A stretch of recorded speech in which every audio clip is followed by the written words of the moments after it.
nimuze twicare mu kirambi ni heza menyira kiburuga mwese nimuze tuje mu kirambi ni heza mukirambi.com Mukirambi TV 1.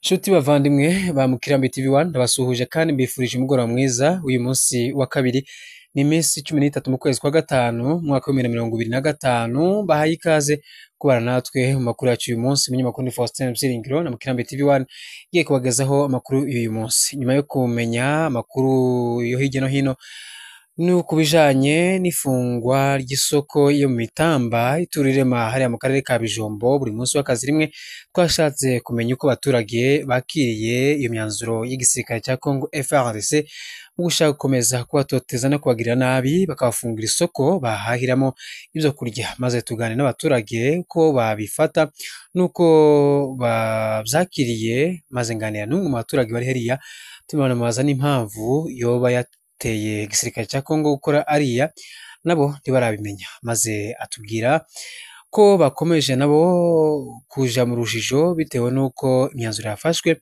itangaje kandi ariyo kubagira nabi ku rwego rwo hejuru yari ibikorwa by'indangakamere igisirikare cya Congo FARDC nganira nawe maze atubwira ibikurikira.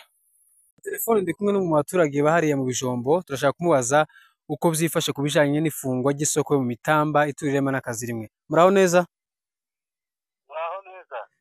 Byagenze bite ngo iyo soko ifungwe bimeze bite ubu ngubu?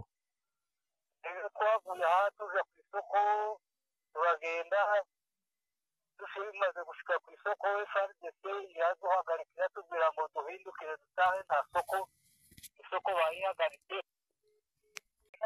baratubwira ngo duhindukire dutahe nta soko bayihagaritse mbona bavuye epfo bazana ibicuruzwa nabo ntabaza basubiyeyo kandi isoko ihagaritswe n'inzego zigakuriye nta kintu kabisa tuhabona nta isoko nta baturuka epfo ntabo turahindukira turataha.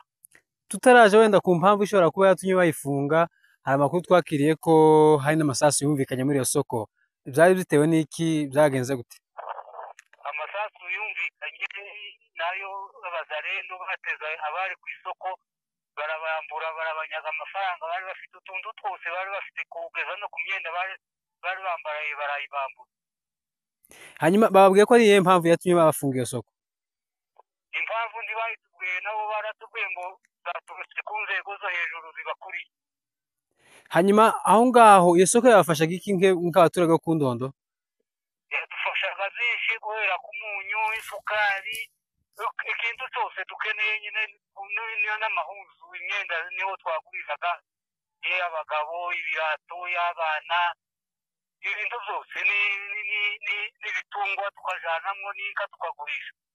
Reka tugaruke ku mubano wanyu w'abaturage bo ku Ndondo n'igisirikare cya Congo FARDC mubanyeho mute ubu ngubu nyuma y'urupfu rwa nyakwigendera Nteziryayo? Oya umutekano ni muke kabisa twebwe na FARDC abaturage. Ni ukuvuga ntabwo bimeze neza? Oya bimeze neza kabisa no kugenda mu mayira no kugenda twikanga wabarangiza ukabitaza nyine bagatambuka. None umubano wanyu umeze gute n'abazalendo Gumino Barundi FARDC mubayeho mute aho ngaho n'icyo gisirikare cyose kiri aho ngaho? Igisirikare ahubwo tubona twokwegerana kidufasha no mukize nibo badutwara mu nziko nibo baduherekeza bagaducungira umutekano naho abazalendo abo kuvuga ni bamwe na FARDC nyine bose nicyo kimwe. Hanyuma ntacyo barababwira wenda kubijanye nk'abashefu bahamagare bababwiye ati se twasufunze isoko kubera impamvu n'iyi mu byakire cyangwa babasize mu rujijo nuko gusa? Oya kabisa ntibarahamagara abashefu barahamagara.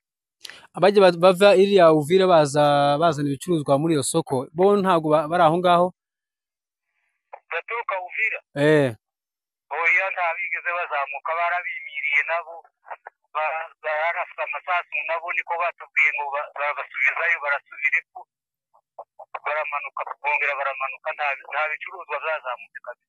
none aba barundi uvuga ko babaherekeza muja mu masoko bo bavyakire gute niki bababwira kubijanye n'igifungo yeso oya nabo kuri bo kabisa n'urujijo ndibazi iyo zatutse zaraguye hejuru ejo bariko batubwira ngo nabo baratangaye aho abanyagihugu bahagarikirwa isoko bafungirwa isoko ati ntibarabibona.